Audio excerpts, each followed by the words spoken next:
சட்டை கூட போடாமல் ஒரு பூணலை மட்டும் போட்டுக்கொண்டு மேல் உடம்பு ஏதோ அர்னால்ட் ஷ்வார்ஸ்நெகர்னு நினைப்பு இவங்களுக்கு. சட்டை போடாமல் திரிவாங்க, பெரிய ஆணழக. நீங்கள் பார்த்தவொடனே எல்லாரும் அந்த ஆக்ஸ் விளம்பரத்தில் வர்ற மாதிரி எல்லா பெண்களுமே கூடிப்பாங்க நினப்பு. சட்டை போடாமல் பூணலை மட்டும் எப்படி தான் திரிகிறாங்கன்னே தெரியல இந்த பொதுவெளியில்.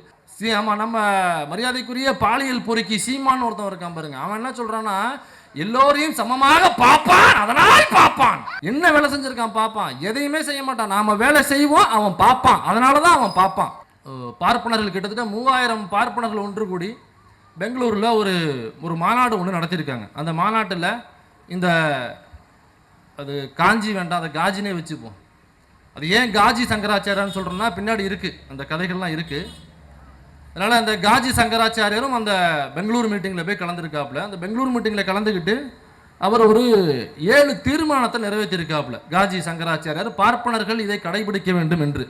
நான் என்ன சொல்கிறேன்னாக்கா, இந்த இன ஒதுக்கல் பேசும் சங்கராச்சாரியார் மீது நடவடிக்கை எடுன்னு சொல்கிறாங்கல்ல, நான் ஆக்சுவலாக ஐ சப்போர்ட் சங்கராச்சாரியார். இந்த 7 தீர்மானம் போட்டிருக்காருல, இது தயவு செய்து இந்தியாவில் உள்ள அனைத்து பார்ப்பனர்களும் கடைபிடியுங்கள் என்று நான் சொல்லுகிறேன்.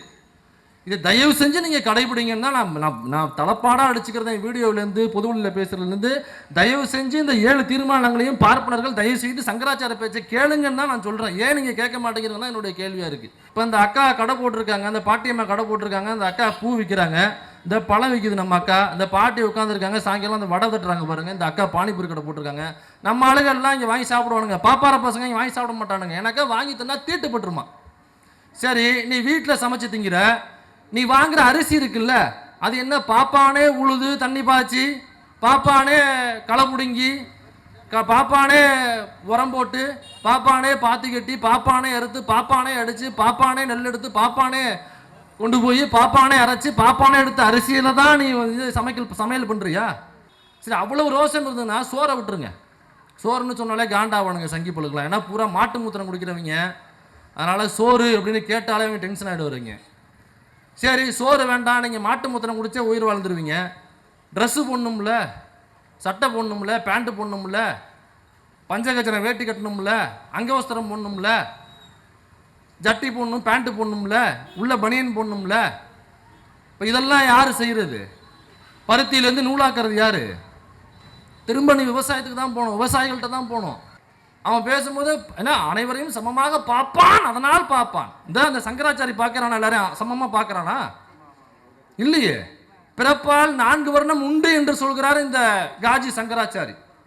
இந்த எல்லாரும் என்ன பெரிய சங்கராச்சாரின்னு சொல்கிறாங்களே, யார் தான் இந்த சங்கராச்சாரி? அவரை பற்றின கதைகள் தான் என்ன? அக்கா அவரை லைட்டாக திரும்பி பார்த்துட்டு போகிறாங்க, மடத்துக்கு போவாங்க போல் இருக்கு. சரி, அது ஒரு மடத்தில் இந்த காஞ்சி சங்கர மடத்தில் ஒரு நிகழ்வு நடக்குது. உள்ள பார்ப்பனர்கள் எல்லோரும் பாத்தி கட்டி அடிக்கிறதுக்காக குழி தோண்டி வச்சுட்டு அந்த சாம்பாருக்காகவும் தயிருக்காகவும் வெயிட் பண்ணிட்டு இருக்காங்க. இப்போ வெளியில் அந்த எச்சிலையை போடுகிற ஒரு தொட்டி இருக்கும், எச்சிலை குப்பை தொட்டி இருக்கும் இல்லையா, அந்த குப்பை தொட்டியை சுற்றி சில மக்கள் நிற்கிறாங்க. அன்று முன்னாடி, இன்னைக்கு இந்த நிலைமை இல்லை. அந்த எச்சிலையை எடுத்து அதில் உள்ள உணவை உண்டு வாழக்கூடிய நிலைமை தமிழ்நாட்டில் பெரும்பாலும் இல்லை. யாராவது இருந்தால் மனநலம் பாதிக்கப்பட்டவர்கள் வேணால் 1-2 பேர் அந்த மாதிரி இருக்கலாம். அவர் யாருனாக்கா, நீங்கள் நிறைய இதெல்லாம் பார்க்கலாம், இந்த பாப்பா வீட்டு நிகழ்ச்சிகள்லாம் பார்த்தீங்கன்னாக்கா, இந்த குத்த வச்சுக்கிட்டு ஒரு கம்பை பிடிச்சிட்டு உட்காந்துருப்பா அப்படி ஒருத்தர். அவர் தான் சந்திரசேகரேந்திர சரஸ்வதி, மகாபெரிவான்னு சொல்லுவாங்க. அவர் இறந்து போனதுக்கு அப்புறம் 2வது ஒருத்தர் வந்தாப்புல, அவர் பேர் ஜெயேந்திர சரஸ்வதி. ஜெயேந்திர சரஸ்வதிக்கு அப்புறம் இப்போ உள்ள ஒரு விஜயேந்திர சரஸ்வதி. இதுக்குள்ளே நிறைய கில்மா மேட்டெல்லாம் நடந்துச்சு, படுகொலைகள் நடந்திருக்கு, அதெல்லாம் வேறு. ஸோ இந்த 3 பேர் தான் இந்த காஞ்சி மடத்துக்கு வரிசையாக வந்த சங்கராச்சாரியர்கள். குப்பை தொட்டியில் கொண்டு போய் போட்டு அதுக்கப்புறம் அவங்க எடுத்து சாப்பிட்ணுங்கிற ஒரு ஐடியாவை கொடுத்ததுக்கு ஆஹா ஆஹா ஆஹா ஆஹான்னு 2 பேண்ட்டாக உள்ளவங்க பூரா நினச்சிட்டு போயிருக்காங்க. இந்த சங்கராச்சாரியன் இந்த பீஸ் இருக்கு இல்லைங்களா, இது என்ன போச்சுன்னு இப்போ நான் வரேன் பாருங்க. இது கேரளாவில் ஒரு கோவில் நுழைவு போராட்டம் நடக்குது. இந்த கோவில் நுழைவு போராட்டம் அங்கே உள்ள மக்கள் கோவில் நுழைவு வேண்டும் அப்படின்னு சொல்லி அவங்க போராட்டம் பண்ணுறாங்க. இப்போ இந்த போராட்டத்தை எதிர்த்து இந்த பீஸ் இருக்கு பாருங்க, இந்த சங்கராச்சாரியர் பீஸு, இது இங்கேருந்து ஒரு டீம் அனுப்புது. அதாவது கோவில் நுழைவு போராட்டம் கூடாது அப்படின்னு 1932 டிசம்பர் மாதம் 10ஆம் தேதி இங்கேருந்து இவர் ஆசீர்வதித்து ஒரு 10-15 பேர் கொண்ட டீமை பூரா ஐயங்கார் இவங்களை பூரா வரவழைச்சு, யாருனாக்கா பெரிய பெரிய அட்வொகேட்ஸ், இவங்கெல்லாம் பெரிய பெரிய வழக்கறிஞராகவும் அரசு உத்தியோகத்தில் இருக்கக்கூடிய பாப்பானை பூரா கூப்பிட்றாப்புல சங்கராச்சாரி. கூப்பிட்டு கேரளாவில் நடக்கக்கூடிய கோவில் நுழைவு போராட்டத்தை தடுக்கும் வகையில் அதற்கு எதிர்பிரச்சாரம் செய்யறதுக்காக இங்கேருந்து ஒரு டீமை அனுப்புகிறாப்புல. நமது இங்கே ஒருத்தர் இருக்கார், ஒரு எதிர்கட்சி தலைவர் இருக்கார். எல்லாரும் நம்ம பார்க்கும்போது எப்படி பார்ப்போம்? நேராக பார்ப்போம் இல்லைங்களா? வந்தபோது ஐயா வாங்க நல்லா இருக்கீங்களா அப்படி தானே பார்த்து பேசுவோம். ஆனால் நீங்கள் அவர்கிட்ட அப்படி பார்த்து பேச முடியாது. அவர்கிட்ட வந்து ஐயா வாங்க ஐயா இப்படி தான் பார்த்து பேசணும். அதனால் எல்லாருமே தூங்கும் பொழுது பிஜேபி ஆட்சி முடியும் வரை பையில் ஒரு ₹1 பத்திரமா வச்சுக்கோங்க. ஏன்னா எப்போ வேணாலும் நம்ம சாகடிக்கப்படலாம். அந்த ₹1 எடுத்து நம்மளே நெத்தியில் விட்டுக்கிட்டு அதுக்கு முன்னாடி போய் நம்ம கண்ணமாப்பேட்டையில் படுத்துடலாம். ஆனால் ₹1 பையில் இருக்குதுன்னு வெளியில் சொல்லிடாதீங்க. ₹1க்கு 30 பைசா ஜிஎஸ்டி அப்படின்னு மறுநாள் நிர்மலா சீதாராமன் ஜிஎஸ்டி போட்டுறதுக்கு நம்ம எல்லாரையும் என்ன சொல்கிறாப்புலன்னா அந்த பீஸு காட்டுமிராண்டிகள் அப்படின்னு சொல்கிறாப்புல. இப்போ காட்டுமிராண்டிகள்னு சொன்னது யார்? பெரியார் சொன்னாரா? சொன்னது யார்? தமிழ் நீஷ பாஷைன்னு சொன்னது பெரியாரா சொன்னார்?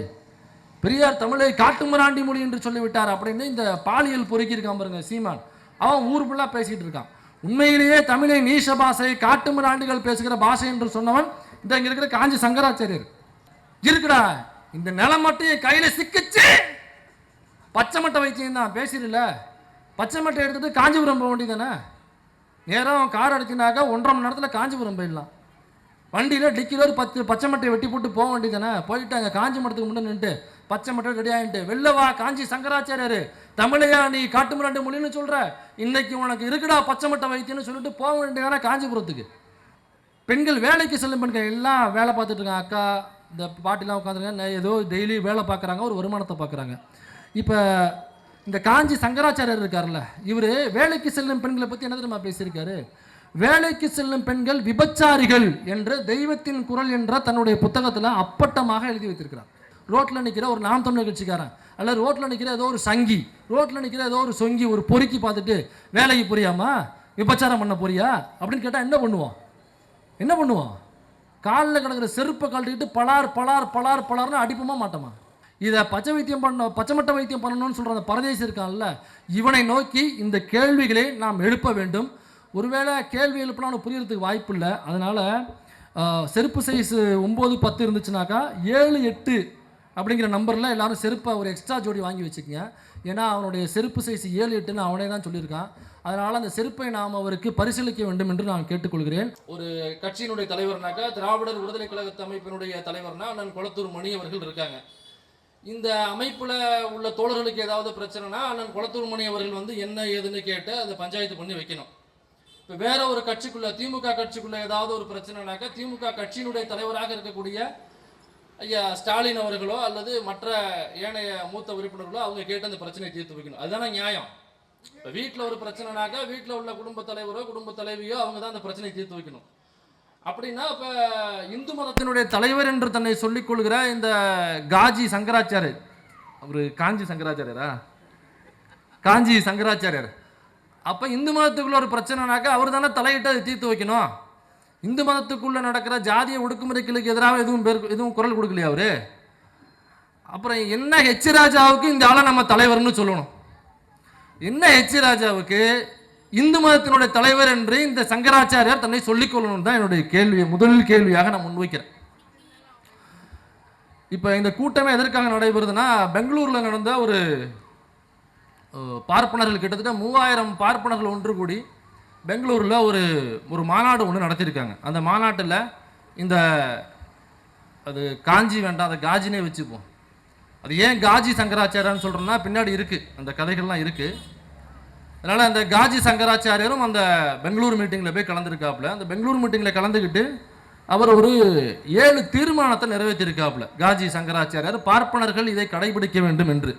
நான் என்ன சொல்கிறேன்னாக்கா, இந்த இன ஒதுக்கல் பேசும் சங்கராச்சாரியார் மீது நடவடிக்கை எடுன்னு சொல்கிறாங்கல்ல, நான் ஆக்சுவலாக ஐ சப்போர்ட் சங்கராச்சாரியார். இந்த 7 தீர்மானம் போட்டிருக்காருல, இது தயவு செய்து இந்தியாவில் உள்ள அனைத்து பார்ப்பனர்களும் கடைபிடியுங்கள் என்று நான் சொல்லுகிறேன்.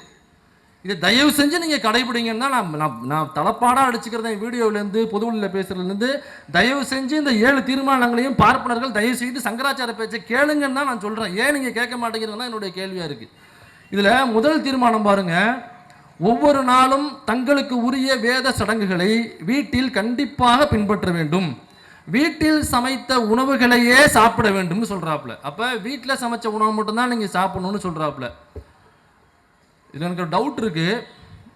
முதல்ல அவங்க உணவு தான் சாப்பிட்றாங்களா, சோறு தான் திங்கிறாங்களாங்கிறது எனக்கு உள்ள பெரிய டவுட்டு. சரி, அதை அந்த பக்கம் வச்சுருவோம். அப்போ வீட்டில் சமைத்த உணவுகளை மட்டும்தான் பார்ப்பனர்கள் உண்ண வேண்டும் அப்படின்னாக்கா, வெளியில் சமைத்த உணவுகளை உண்ணாதீர்கள் என்று சொல்கிறார். வெளியில் சமைச்ச உணவுங்கிறது ஹைஜீனிக்காக இருக்காது, அதனால் சாப்பிடாதீங்க அப்படின்னு சொல்கிறாரா? அப்படி காரணம் கிடையாது. ஏன் சொல்கிறேன்னா, இந்த ஸ்ரீரங்கத்தில் ஒரு பாப்பா இருக்கான், கல்யாணராமன் ஒரு பாப்பா இருக்கான். ரொம்ப வயசான ஒரு கிழட்டு பாப்பான் ஒருத்தவன் பேசி இடையில கூட சிக்கிட்டு அவன் மேலே கேஸு போட்டு அப்புறம் அவங்களுக்கு உரிய அந்த வீர தீர பாணியில் மன்னிப்பு கடிதங்கள்லாம் எழுதி கொடுத்து மன்னிப்பு கேட்டாப்புல அவன் என்ன சொல்கிறான், அவன் ஒரு பாப்பான் இந்த மாதிரி வெளியில் பிரச்சாரம் பண்ணும் பொழுது அந்த அது என்ன அந்த வேதங்கள் இது குறித்து பேச போவாங்க இல்லையா, அப்போ வெளியூர்களுக்கு போகும் பொழுது தங்குறது நம்மவா வீட்டில் தங்குறது, அதாவது பார்ப்பனர் அல்லாத ஏதோ ஒரு சாதியை சார்ந்தவன் அந்த ஊரில் பணக்காரனாக இருப்பான்ல, அந்த வீட்டில் நைஸாக போயிட்டு பாய விரிச்சு அங்கே படுத்துடுறது.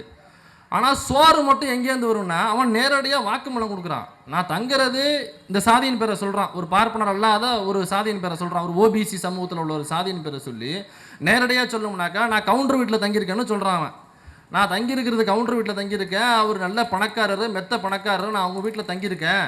அவங்க வீட்டில் தங்கி இருந்தாலும் எனக்கான உணவு என்பது நம்மவா வீட்டிலேருந்து மாமி தான் எடுத்துகிட்டு வருவாடா, நான் அவா வீட்டில் சாப்பிட மாட்டேன் அப்படின்னு நேரடியாக சொல்கிறான்.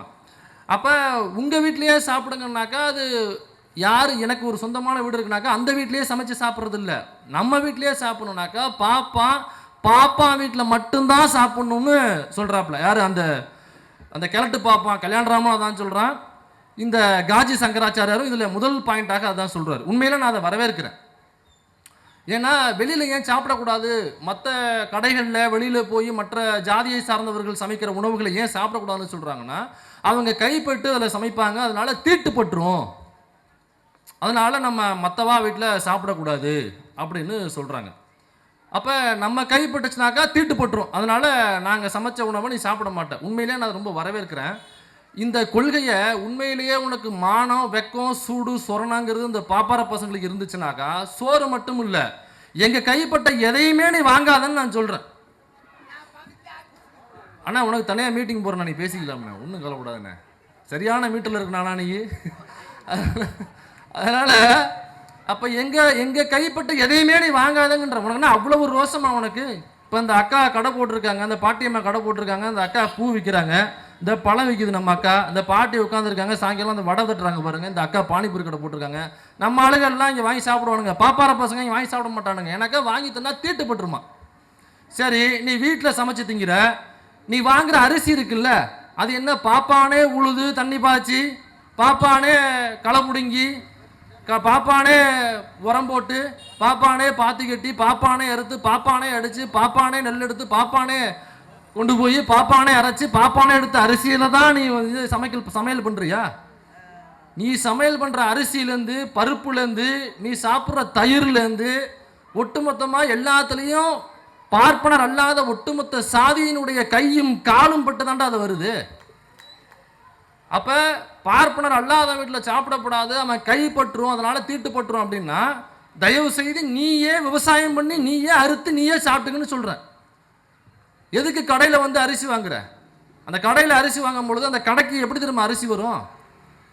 ஓம் குண்டாயனமாக அப்படின்னு சொன்னோடனே புஷ்ஷுன்னு சொல்லி அரிசி வந்துடுமா? வராது. அங்கே விவசாயி அங்கே நிலத்தில் நின்றுக்கிட்டு அவன் டிராக்டரை வச்சு உழுகணும், தண்ணி பாய்ச்சணும், மடக்கட்டணும், அதுக்கப்புறம் தேவையான நேரத்தில் தண்ணியை இறக்கி விடணும், அதுக்கப்புறம் விதை போடணும், நோண்டணும், கட்டணும், வெட்டணும், அறுக்கணும், அடிக்கணும், அதுக்கப்புறம் தான் அரிசியாக கைக்கு வரும். அப்போ நீ சாப்பிட்ற தயிர்லேருந்து ஒட்டுமொத்தமாக நீ திங்கிற உணவுலேருந்து எல்லாமே எங்கள் சாதியினுடைய கையும் காலும் பட்டு தானே அதில் வருது. என் கைப்பட்டாலே நீ குத்தங்குற, என் கால் வரைக்கும் படுது. அந்த நெல்லில் அவங்க நாற்று நடும் பொழுதோ அல்லது அறுக்கும் பொழுதோ கால் வரைக்கும் படுது, என்னுடைய குதிகால் வரைக்கும் படுது, என்னுடைய மண் வரைக்கும் அதில் படுமே. என்ன பண்ணுவனியே? இப்போ என்ன பண்ணுவனியே? அப்போ சோறு வேண்டான்னு சொல்லி பசியாக கடந்து பட்னியாக கடந்து செத்துருவியா? செத்து தோலாங்கிறேன். அவ்வளவு ரோசம் இருந்தாக்கா அந்த முதல் பாயிண்ட்டை தயவு செஞ்சு ஃபாலோ பண்ணி பட்னியாக கடந்து செத்துப்போ. இப்படியாப்பட்டவனை வச்சு நம்ம எதுக்கும் பாராட்டிக்கணும்னு நான் கேட்குறேன். அப்படி இல்லைனாக்கா நீயே விவசாயம் பண்ணி நீயே அறுத்து நீயே தின்னுக்க. எதுக்கு நாங்கள் எங்கள் கடையில் வந்து எதுக்கு அரிசியை வாங்குறேன், நெல்லை வாங்குறேன்? சரி, அவ்வளோ ரோசம் இருந்ததுன்னா சோறை விட்டுருங்க. சோறுன்னு சொன்னாலே காண்டாவானுங்க சங்கி பழுக்கலாம். ஏன்னா பூரா மாட்டு மூத்திரம் குடிக்கிறவங்க, அதனால் சோறு அப்படின்னு கேட்டாலே அவங்க டென்ஷன் ஆகிடுவாருங்க. சரி சோறு வேண்டாம், நீங்கள் மாட்டு மூத்திரம் குடிச்சா உயிர் வாழ்ந்துருவீங்க. ட்ரெஸ்ஸு போடணும்ல, சட்டை போடணும்ல, பேண்ட்டு போடணும்ல, பஞ்சகச்சனை வேட்டி கட்டணும்ல, அங்கவஸ்திரம் போடணும்ல, ஜட்டி போடணும், பேண்ட்டு போடணும்ல, உள்ள பனியன் போடணும்ல. இப்போ இதெல்லாம் யார் செய்கிறது? பருத்தியிலேருந்து நூலாக்குறது யார்? திரும்ப நீ விவசாயத்துக்கு தான் போகணும், விவசாயிகள்கிட்ட தான் போகணும். பார்ப்பனர் அல்லாத ஒட்டுமொத்த சாதியினருடைய கைப்பட்டு தான் நம்ம போடுற பேண்ட்டு, சட்டை, ஜட்டி, பனியனு, அங்கவஸ்திர வேட்டி, அங்கவஸ்திரம் எல்லாமே அப்படி தான் உருவாகுது. அவ்வளவு மான ரோசம் வைக்கிறதுனா இந்த முதல் பாயிண்ட்டை ஃபாலோ பண்ணி எல்லாம் அம்மனமாக நடன்னு சொல்கிறேன். பாப்பார பசங்க பூரா அம்மனமாக நடனி. இனி ட்ரெஸ்ஸு பேண்ட்டு போடாதங்கிறேன். பூரா எங்கள் சாதியினுடைய கைப்பட்டு வருதுடா. பருத்தியிலேருந்து நூல்லேருந்து. ஏண்டா ட்ரெஸ்ஸை விடுங்க, அந்த பையில பூணூல் போட்டிருப்பாங்கல்ல, அதுவே நம்ம ஆளுங்க செய்கிற நூல் தானே அது. நான் பாப்பானே உட்காந்து பருத்தி எடுத்து பூணூல் செஞ்சு போட்டுக்கிறானா? என்ன வேலை செஞ்சுருக்கான் பாப்பான்? எதையுமே செய்ய மாட்டான். நாம் வேலை செய்வோம், அவன் பார்ப்பான். அதனால தான் அவன் பார்ப்பான். அவன் எந்த வேலையும் செய்ய மாட்டான் அவன். ஆமாம், நம்ம மரியாதைக்குரிய பாலியல் பொறுக்கி சீமான்னு ஒருத்தன் இருக்கான் பாருங்க. அவன் என்ன சொல்கிறான்னா, எல்லோரையும் சமமாக பார்ப்பான், அதனால் பார்ப்பான் அப்படின்னு அடித்தொண்டையிலேருந்து பேசினா மக்கள் நம்பிடுவாங்களாமா. ஸ்கூல் பசங்க வேணால் நம்புவாங்க, அந்த 6வது 7வது படிக்கிற பசங்க வேணால் நம்புவாங்க. அந்த பாட்டி எவ்வளோ அருமையாக உட்காந்து கேட்குறாங்க பாருங்க. 6வது 7வது படிக்கிற பசங்கள்ட்ட அதட்டி பேசினா நம்பிடுவாங்க. ஆனால் 40-30 வயசாகியும் 6வது படிக்கிற மனநிலையிலே சில கும்பல்கள் இங்கே இருக்குது. அவன் பேசும்போது ஏன்னா அனைவரையும் சமமாக பார்ப்பான், அதனால் பார்ப்பான். இந்த சங்கராச்சாரி பார்க்குறானா? எல்லாரையும் சமமாக பார்க்குறானா? இல்லையே. பிறப்பால் 4 வர்ணம் உண்டு என்று சொல்கிறார் இந்த காஜி சங்கராச்சாரி. பிராமணர், சத்திரரு, வைசியரு, சூத்திரரு, இப்படிங்கிற 4 வர்ணம் உண்டு பிறப்பால். பிறப்பாலேயே பார்ப்பனர் அல்லாத, பிராமணர் அல்லாத மற்ற ஜாதியில பிறந்தவங்க பிறப்பாலேயே தாழ்வானவங்கன்னு சொல்றான் இந்த ஆளு.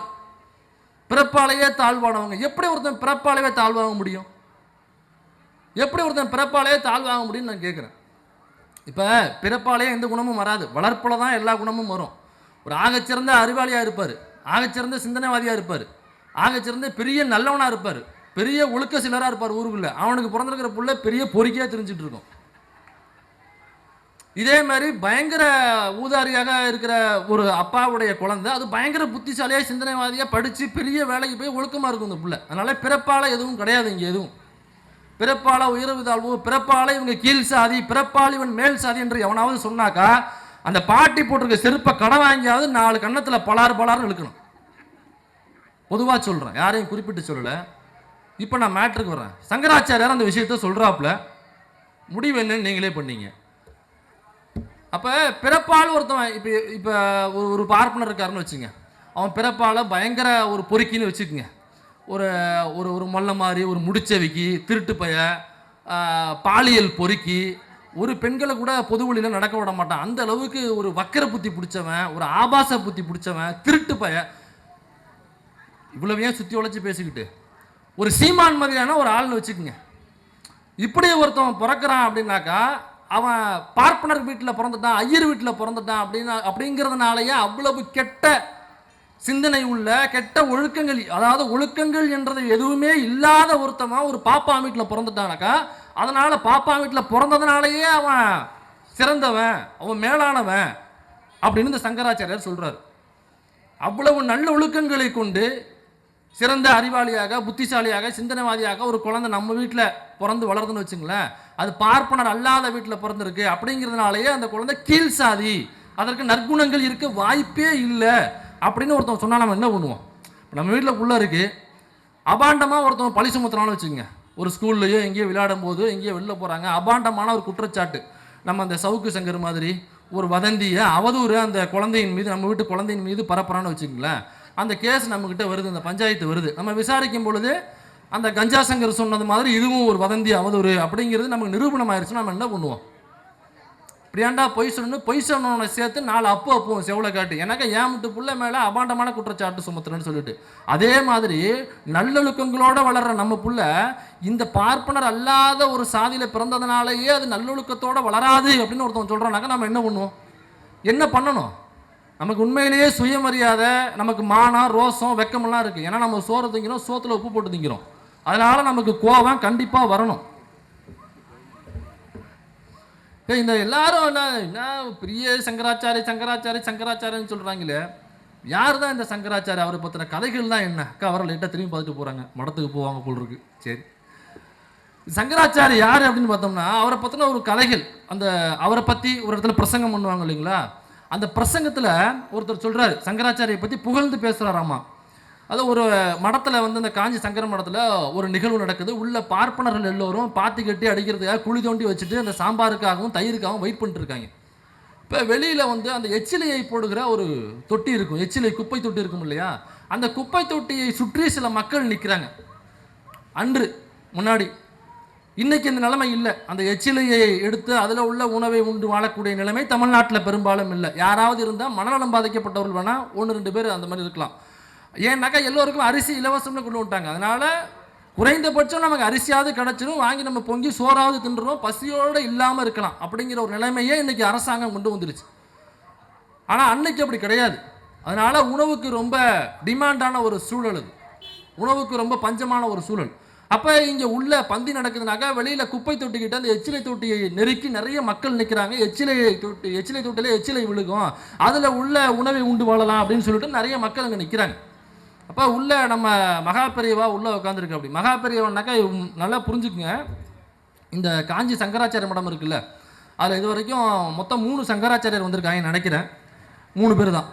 ஃபஸ்ட்டு உள்ள ஒரு பேர் சந்திரசேகரேந்திர சரஸ்வதி, அவர் தான் மகா பெரியவான்னு சொல்லுவாங்க. அவர் யாருனாக்கா நீங்கள் நிறைய இதெல்லாம் பார்க்கலாம், இந்த பாப்பா வீட்டு நிகழ்ச்சிகள்லாம் பார்த்தீங்கன்னாக்கா இந்த குத்த வச்சுக்கிட்டு ஒரு கம்பை பிடிச்சிட்டு உட்காந்துருப்பா அப்படி ஒருத்தர், அவர் தான் சந்திரசேகரேந்திர சரஸ்வதி மகா பெரியவான்னு சொல்லுவாங்க.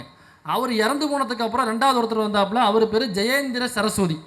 ஜெயேந்திர சரஸ்வதிக்கு அப்புறம் இப்போ உள்ள ஒரு விஜயேந்திர சரஸ்வதி. இதுக்குள்ளே நிறைய கில்மா மேட்டெல்லாம் நடந்துச்சு, படுகொலைகள் நடந்திருக்கு, அதெல்லாம் வேறு. ஸோ இந்த 3 பேர் தான் இந்த காஞ்சி மடத்துக்கு வரிசையாக வந்த சங்கராச்சாரியர்கள். இப்போ இதில் மகா பெரியவா இருக்கார் பார்த்தீங்களா, அவர் இருக்கும்போது நடந்த சம்பவம் இது. அப்போ உள்ள பந்தி போயிட்டு இருக்கு, அந்த எச்சிலி தொட்டியை சுற்றி எல்லாம் மக்கள் நிற்கிறாங்க.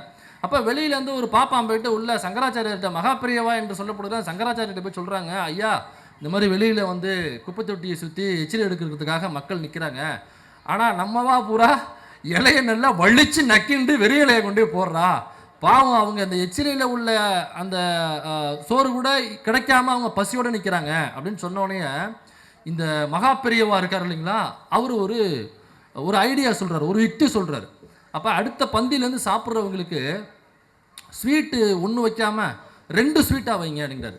ஒரு உருண்டை ஒரு லட்டு மாதிரி வைக்கிறாங்க, அது 2 லட்டாக சேர்த்து வைங்க அப்படிங்கிறாரு. ஏன் பெரியவா அப்படின்னு கேட்கும்பொழுது, இல்லை அந்த லட்டு ஒன்று தான் சாப்பிட முடியும், ஸ்வீட்டு திகட்டிடும், 2வது லட்டு சாப்பிட முடியாது, நல்ல பெரிய லட்டாக இருக்குது, அதனால் 2வது லட்டு மிச்சப்பட்டு போகும், அது ஒட்டுமொத்தமாக எச்சிலை தொட்டிக்கு தான் போகும், அப்போ அவங்க அந்த லட்டு எடுத்து பசியாரிப்பாங்க அப்படின்னு சொன்னோடனே, ஆஹா ஆஹா பிரார்த்தம் ஆஹா ஆஹா ஆஹா, என்ன ஒரு ஐடியா, என்ன ஒரு யோசனை பாருங்க. மகா பெரியவாவோட ஐடியா தான் இதெல்லாம், மகா பெரியவாவுக்கு மட்டும்தான் தோணும் அப்படின்னு இந்த கதையை சொல்லி அவங்க புலகாகிதம் அடைஞ்சு அங்கே உள்ள மக்கள்கிட்ட பெரியவாவுடைய நற்குணங்கள்னு சொல்லி இதை பரப்பிக்கிட்டு இருக்கானுங்க. அப்போ உண்மையிலேயே ஒரு அறிவு உள்ளவன், சிந்தனை உள்ளவன், அந்த மதத்துக்கான தலைவனாக இருக்கும் பட்சத்தில் அவன் என்ன பண்ணியிருக்கணும், அந்த எச்சிலையை சுற்றி அந்த எச்சிலை தொட்டியை சுற்றி நிற்கிற மக்களும் அதே இந்து மதத்துலேருந்து வந்தவங்க தானே, அவங்க வேற்று மதத்தை சார்ந்தவர்கள் அல்ல, அவங்க கிறிஸ்தவ மதத்தையோ இஸ்லாமிய மதத்தையோ சீக்கிய மதத்தை சேர்ந்தவர்கள் அல்ல, இதே இந்து மதத்தில் உள்ள மக்கள் தான் அங்கு உணவிற்கு வழி இல்லாமல் இருக்கிறார்கள். அப்போ இந்த மதத்துக்கு தலைவனாக உண்மையிலே இருந்திருந்தா, யோக்கியனாக இருந்திருந்தால் என்ன பண்ணியிருக்கணும், எப்பா எல்லாம் ஹிந்து தான்ப்பா, அவங்க என்ன நிற்கிறாங்க, நான் இந்த இந்து மதத்தினுடைய தலைவர், இந்த இந்து மதத்தில் உள்ள மக்கள் உணவில்லாமல் நிற்கிறாங்க, எச்சிலை தொட்டிக்கிட்ட குப்பை தொட்டிகிட்ட நிற்கிறாங்கனாக்கா அது எனக்கு அசிங்கம் இல்லையா, என் மக்களை நான் பட்டி போட்டுக்கிட்டு உள்ளே பந்தி போட்டு நான் பார்த்துக்கிட்டு திங்கிறதா, முதல்ல அவளை எல்லாம் உள்ளே கூப்பிடுன்னு சொல்லி அவளுக்கு ஒரு பந்தியை போட்டு அவளுக்கு உணவை போட்டுட்டு அதுக்கப்புறமா நீ பெசியார் இருந்தால் நீ தலைவர், அப்படி இல்லைனாக்கா நீ ஹெச்ராஜா. அப்போ இவர் என்ன பண்ணுறாருனாக்கா, இந்த ஐடியாவை குப்பை தொட்டியில் கொண்டு போய் போட்டு அதுக்கப்புறம் அவங்க எடுத்து சாப்பிட்ணுங்கிற ஒரு ஐடியாவை கொடுத்ததுக்கு ஆஹா ஆஹா ஆஹா ஆஹான்னு 2 பேண்ட்டாக உள்ளவங்க பூரா நினச்சிட்டு போயிருக்காங்க. ஆக்சுவலாக இது ஏதோ புது ஐடியாவும் கிடையாது, இது ஒரு கேவலமான ஐடியான்னு வச்சுங்களேன். ஆனால் இது எங்கேருந்து அவருக்கு உதிர்ச்சிருக்குன்னா, இதுக்கு முன்னாடி நான்லாம் ஸ்கூல் படிக்கும்போது ஒரு கதை சொல்லுவாங்க, விவேகானந்தர் செய்ததாக ஒரு கதை சொல்லுவாங்க. இப்போ விவேகானந்தர் ஒரு இடத்துல தங்க போயிருக்காரு, அங்கே விருந்து நடக்குது. அப்போ ஒரு தட்டில் ஸ்வீட்டு வச்சுருக்காங்க, அது எல்லாருக்கும் பரிமாறக்கூடிய ஸ்வீட்டு. அப்போ எறும்பு ஃபுல்லாக போய் மொய்க்குது அப்படிங்கிறதுனால என்ன பண்ணலாம் அப்படின்னு ஒரு யோசனையில் விவேகானந்தர் சொல்கிறாரு, அந்த எறும்புகளுக்கும் உணவு போக வேண்டும் இல்லையா, அதுவும் உயிரினம் தானே. அதனால் என்ன பண்ணலான்னா, அந்த லட்டு இருக்கிற பேஷண்ட் இருக்கிற தட்டு அதை சுற்றி ஒரு அடிக்கு தள்ளி ரவுண்டாக ஜீனியை கொட்டுங்க, ஒரு பாத்தி மாதிரி கொட்டி வைங்க. வர்ற எறும்புகள் முழுக்க அதற்கான உணவாக ஜீனியை எடுத்துக்கிட்டு அது திரும்பிடும். ஏன்னா எறும்பு என்ன சீமான் மாதிரி பாத்தி கட்டி அடிக்க போகுது, இட்லி கறி ஆமக்கறின்னு சொல்லிட்டு பன்னிக்கறின்னு சொல்லிட்டு அப்படியே பாத்திக்கிட்டு அடிக்க போகுது? இல்லை. அதுக்கு தேவை ஒரே ஒரு சக்கரை துண்டு இருந்தால் போதும், ஒரே ஒரு ஜீனி துண்டு இருந்தால் போதும். அதை தூக்கிட்டு முதுகில் வச்சுட்டு அது பாட்டுக்கு போயிடும். அதனால் அதை சுற்றி ஜீனியை கொட்டி வைங்க. வர்ற எறும்பு பூரா ஜீனியை வச்சுட்டு போயிடும். உள்ள ஸ்வீட்டு வந்து சேஃபாக இருக்கும். அதுக்கும் உணவு போனது மாதிரி ஆச்சு, ஸ்வீட்டும் நமக்கு சேஃபானது மாதிரி ஆச்சு அப்படின்னு ஒரு ஐடியா கொடுக்குறாரு விவேகானந்தர். அப்படின்னு எனக்கு ஒரு கதை சொன்னாங்க. இந்த கதை தான் பீஸ் என்ன பண்ணுதுனாக்கா, சேத்தாப்பில் ஒரு ஸ்வீட்டை வை, இதை தின்ட்டு அதை விட்டுருவான், திங்க முடியாமல் அதை கொண்டு போய் குப்பத்தட்டில் கொட்டுவாங்கன்னு ஒரு கேவலமான அயோக்கியத்தனமான மோசமான ஒரு ஐடியா. ஒன்றும் இல்லை, ஒரு சாதாரணமாக ஸ்கூல் படிக்கும் போதெல்லாம் நல்லா படிக்கக்கூடிய மாணவர்கள், சுமாராக படிக்கக்கூடிய மாணவர்கள், படிப்பு ஏறாதுன்னு ஒரு சட்டை ஒதுக்கி வச்சுருப்பாங்க. அவன் எப்போ பார்த்தாலும் வாத்தியார் திட்டிகிட்டே இருப்பார், முட்டாள், அடிமுட்டாள், தண்டம், தற்குறி, இப்படி திட்டிக்கிட்டே இருப்பார். அப்படி எந்த படிப்பும் ஏறாத ஒரு தற்குறி என்று இந்த வாத்தியார்களால் பட்டம் சுட்டப்பட்ட ஒருத்தனை கூப்பிட்டு இந்த ஐடியாவை சொன்னால் கூட, யோ நான் முட்டாள் தான், இந்த அளவுக்கு முட்டாள் கிடையாது நான், ஸ்வீட்டை வச்சு அதை கொண்டு போய் தொட்டியில் போட்டு அதுக்கப்புறம் அவங்க எடுத்து சாப்பிட்றதுக்கு நேரடியாக அவங்க கையில் அந்த ஸ்வீட்டை கொடுத்தா என்னடா ஏன்டா புறம்போக்கு நாயேன்னு அவரை பார்த்து இல்லை. பொதுவாக அந்த மாதிரி யாராவது ஸ்கூலில் அடிமுட்டாளாக தற்குறியாக இருந்தாங்கன்னாக்கா, பட்டம் சுட்டப்பட்டவர்களை கேட்டிங்கனாக்கா இப்படி ஒரு ஐடியாவை அவங்க கொடுப்பாங்க. அவங்களுக்கே அந்த ஐடியா தோணும் பொழுது, இந்த மதத்தினுடைய தலைவர் என்று சொல்லிக்கொண்டு இந்த மதத்தில் உள்ளவங்க சோத்துக்கு வழி இல்லாமல் கஷ்டப்படும் பொழுது லட்டை கொண்டு போய் குப்பத்தட்டில் கொட்டு, அங்கே உள்ளவங்க அந்த குப்பத்தட்டில் வந்து லட்டை எடுத்துக்கணும்னு சொல்லிட்டுனாக்கா, உன்னை எப்படி இந்த மதத்தினுடைய தலைவராக இந்த மதத்தில் உள்ள மக்கள் எப்படி ஏற்றுக்கொள்வார்கள்? பெரியார் வந்து கோவிலுக்குள்ள மக்களை விடாமல் நாத்திகம் பேசிட்டாரு, கடவுள் மறுப்பு பேசிட்டாரு. அதனால் மக்கள் எல்லாம் கோவிலுக்குள்ளே போகாமல் கோவிலில் உள்ள அந்த கல்வெட்டுகள் இருக்குல்ல, அதில் உள்ள தமிழர்களுடைய அருமை பெருமைகளை படித்து தெரிஞ்சுக்காம, தமிழர்களுடைய ஆதி அந்தங்களை புரிஞ்சிக்க முடியாமல், நம்முடைய